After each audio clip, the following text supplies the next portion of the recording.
সমাগত বিধানসভা নিৰ্বাচন 2026 ৰাজ্যখনৰ প্ৰতিটো প্ৰান্তত প্ৰতিটো ৰাজনৈতিক দলে নিজৰ প্ৰচাৰ আৰম্ভ কৰিছে। শাসক বিৰোধী উভয় পক্ষই নামি পৰিছে নিৰ্বাচনৰ প্ৰচাৰত। আমি ৰাজ্যখনৰ প্ৰতিটো প্ৰান্তলৈ গৈছিলো য'ত বৰ্তমান ভাজপা চৰকাৰখনৰ কামকাজ বা উন্নয়নৰ সন্দৰ্ভত জনসাধাৰণৰ মন্তব্য ল'বলৈ চেষ্টা কৰিছিলো।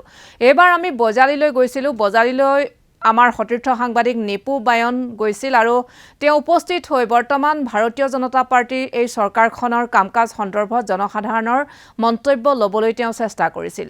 বজালীৰ ৰাইজে ক'লে যে বজালীৰ বৰ্তমানৰ ৰাজনৈতিক যি প্ৰেক্ষাপট সেই প্ৰেক্ষাপটত কিছু আভ্যন্তৰীণ বিবাদ আছে আৰু সেই কথা ইতিমধ্যে যথেষ্টভাৱে চৰ্চা লাভ কৰিছে আৰু বজালীত এজেপি প্ৰাৰ্থী দিলীপ বৰুৱা আৰু কংগ্ৰেছৰ মাজত কিছু আভ্যন্তৰীণ বিবাদ আছে বুলিও সামাজিক মাধ্যমত বা বিভিন্নজনে বহু মহলত অধিকভাৱে চৰ্চা কৰিছে। কংগ্ৰেছৰ যিগৰাকী স্থানীয় নেত্ৰী গীতা দেৱী আৰু জিলা সভাপতি গুপ্তমণি শৰ্মাৰ মাজতো আভ্যন্তৰীণ বিবাদৰ কথা বিভিন্ন মহলত চৰ্চা থকাৰ হেতুকে ৰাইজক এই সন্দৰ্ভত আমি প্ৰশ্ন উত্থাপন কৰিছিলোঁ যে সঠিকভাৱে এই তেওঁলোকৰ মাজত আভ্যন্তৰীণ বিবাদ আছে নে নাই। তেতিয়া ৰাইজে ক'লে যে আমাৰ বজালী জিলা কংগ্ৰেছৰ সভাপতি গুপ্তমণি শৰ্মা ডাঙৰীয়াৰ যি অদূৰদৰ্শী নেতৃত্ব তাৰ কাৰণে আজি আমি কংগ্ৰেছ দলে ইয়াত আমাৰ ছিটটো হেৰালোঁ। তেওঁ যি ভূমিকা ল'ব লাগিছিলে সকলোকে লগত লৈ মই নিজে সভাপতি আছিলোঁ, আপোনালোকে দেখিছে, সকলোকে লগত লৈ যি ধৰণে আমি আমাৰ MP ইলেকশ্যন আমাৰ পঞ্চায়ত ইলেকশ্যন আমি পাৰ কৰিছিলোঁ সেই ধৰণে তেওঁ নিয়াত ব্যৰ্থ হৈছে। প্ৰত্যেকজন কৰ্মীৰ লগত তেওঁৰ সংঘাত এইটো আমাৰ বহুবাৰ আমি APSCৰ অৱগত কৰিছিলোঁ, কিন্তু নিৰ্বাচন সন্মুখত থকাৰ কাৰণে আমাক এই সুবিধাখন কৰি দিব নোৱাৰিলে। গুপ্তমণি শৰ্মাৰ কাৰণে আহি থকা দিনত আপোনালোকেও দেখিব আমাৰ এই সমষ্টিটোত কংগ্ৰেছৰ এক বেয়াৰ ফালে ঢাল খাইছে। আহি থকা দিনত আমি কংগ্ৰেছৰ কৰ্মী বিচাৰি আৰু আমি হাবাথুৰি খাব লাগিব। আমি আজি ভাল পৰ্যায়ত আছিলোঁ, সেইটো সকলোৱে অনুভৱ কৰে, কিন্তু তেওঁৰ বিশৃংখল নেতৃত্বৰ কাৰণে আজি আমাৰ প্ৰাৰ্থীসকলৰ অৱস্থাই আমাৰ কৰ্মীসকলৰ অৱস্থাই আপোনালোকে দেখা পাইছে। 4জন প্ৰাৰ্থী আছিলে কংগ্ৰেছ দলৰ, তাৰেও এক অন্যতম আমাৰ গীতা দেৱী ডাঙৰীণী আছিলে আৰু বাকী 3জনো আছিলে, মনোৰঞ্জন দাস XMLA, দিব্যায়ন আৰু ৰীতা ডেকা বুলি। এই ক্ষেত্ৰত মই ক'ব খোজোঁ আমাৰ যিজন সভাপতি হৈছিলে তেখেতে যিসকল প্ৰাৰ্থিত্ব প্ৰত্যাশী তেওঁলোকৰ লগত যিটো সুসম্পৰ্ক ৰাখি সংগঠনৰ কাম কৰিব লাগে সেইটো নকৰি তেওঁ প্ৰাৰ্থীসকলৰ লগত প্ৰত্যেকজন প্ৰাৰ্থীৰ লগতে তেওঁৰ কাজিয়া। আৰু গীতা দেৱী আমাৰ যিজন আছিলে প্ৰাৰ্থী তেখেতৰ লগত প্ৰথম অৱস্থাত তেওঁৰ নাম কৈয়ে অলপ ঘূৰি ফুৰিছিলে। পিছত আমি দেখিলোঁ সেই প্ৰাৰ্থীগৰাকীকো যি পথেৰে নিব লাগে সাংগঠনিকভাৱে সেই পথেৰে তেওঁ নিনিলে। তেওঁ একচুৱেলি এই প্ৰাৰ্থীগৰাকীকে অন্যায় কৰা নহয়, গোটেই সংগঠনটোৱে এক অন্যায় কৰিছে। অনাগত দিনত আমাৰ এই সমষ্টিত আমাৰ এই অঞ্চলত কংগ্ৰেছ দলৰ বৃহৎ ক্ষতিৰ পিনে গৈ আছে, সেইটো আমি অনুভৱ কৰোঁ। চাওক, এইটো কথা আপোনাৰ কথাটো মই নুই কৰিব নোৱাৰোঁ। যোৱা পঞ্চায়ত নিৰ্বাচনত আমাৰ লগত তেখেতৰ এক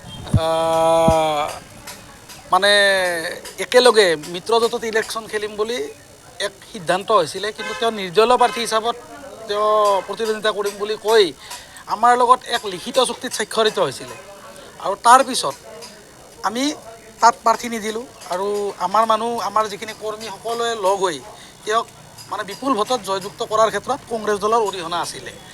নিৰ্বাচনত জয়যুক্ত হোৱাৰ পিছত তেখেতে আমাৰ লগত আমাৰ কৰ্মীসকলৰ লগত জয় হোৱাৰ সুবাদত আহি আমাৰ কৰ্মীসকলৰ লগত ধন্যবাদসূচক তেনেকুৱা একো নকৰিলে, য'ত আমাৰ আজিও প্ৰায় 70% কৰ্মী এই ক্ষেত্ৰত নাৰাজ হৈ আছে। আৰু এই নাৰাজিখিনি অনাগত দিনত যদি তেখেতে প্ৰাৰ্থী হৈ আহি আমাৰ কৰ্মীসকলক যদি মনৰ সেই ক্ষোভ তেওঁক গুচাব নোৱাৰে, অনাগত দিনত নিৰ্বাচনৰ সময়ত ইয়াৰ এক প্ৰভাৱ পৰিব বুলি আমি বিশ্বাস কৰোঁ। আপোনালোক সকলোৱে অৱগত যে আগন্তুক বিধানসভা নিৰ্বাচনত আমাৰ কংগ্ৰেছ দলে বিৰোধী ঐক্য মঞ্চৰ অসম জাতীয় পৰিষদক কংগ্ৰেছ দলৰ বজালী ছিটটো ইতিমধ্যে এৰি দিছে আৰু তাত দলীয় প্ৰাৰ্থী হিচাপত আমি যদিও ঘোষণা হোৱা নাই, আমি দিলীপ বৰুৱাৰ নামটো গম পাই আছোঁ।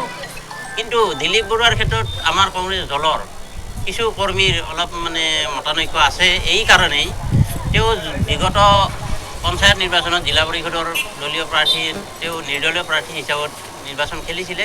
তেতিয়া আমাৰ লগত এক লিখিত চুক্তি হৈছিলে যে নিৰ্বাচনৰ পিছত তেখেতে আমাৰ কংগ্ৰেছ দলত যোগদান কৰিব, কিন্তু তেওঁ জয়যুক্ত হোৱাৰ পিছত তেওঁ আমাৰ দলত জইনটো নকৰিলেই, কিন্তু তেখেতে আমাৰ লগত এটা ভাল সম্পৰ্কও ৰাখি নচলিল।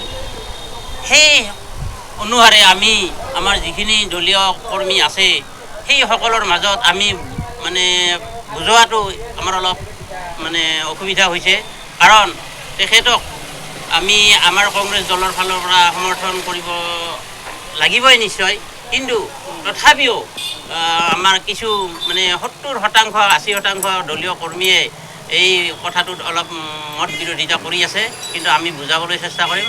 অনাগত দিনত তেওঁৰ হৈ নিৰ্বাচনত আমি নিশ্চয় লাগিম, কিন্তু আমি কিমান দূৰ লাগিব পাৰোঁ সেয়া সময়তহে গম পোৱা যাব।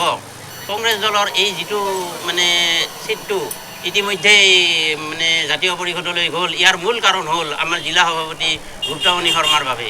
আৰু গুপ্তমণি শৰ্মাই আমাৰ 4গৰাকীকে প্ৰাৰ্থী থকাৰ পিছত তেখেতে খালি গীতা দেৱীৰ নামত পাগল হৈ শেষত গীতা দেৱীৰ লগতো তেখেতৰ মতানৈক্য ঘটা বুলি আমি গম পাইছোঁ।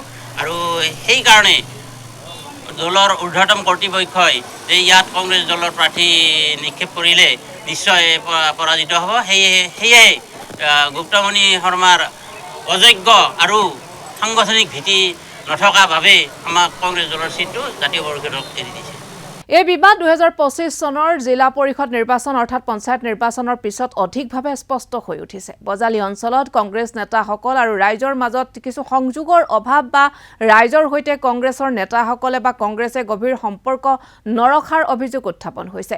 সাম্প্ৰতিক ৰাজনৈতিক চৰ্চাত প্ৰায়ে উত্থাপন হয় এই অভিযোগ। ই কংগ্ৰেছৰ দুৰ্বলতাৰ এক অংশ বুলি বিভিন্নজনে অভিযোগ উত্থাপন কৰিছে।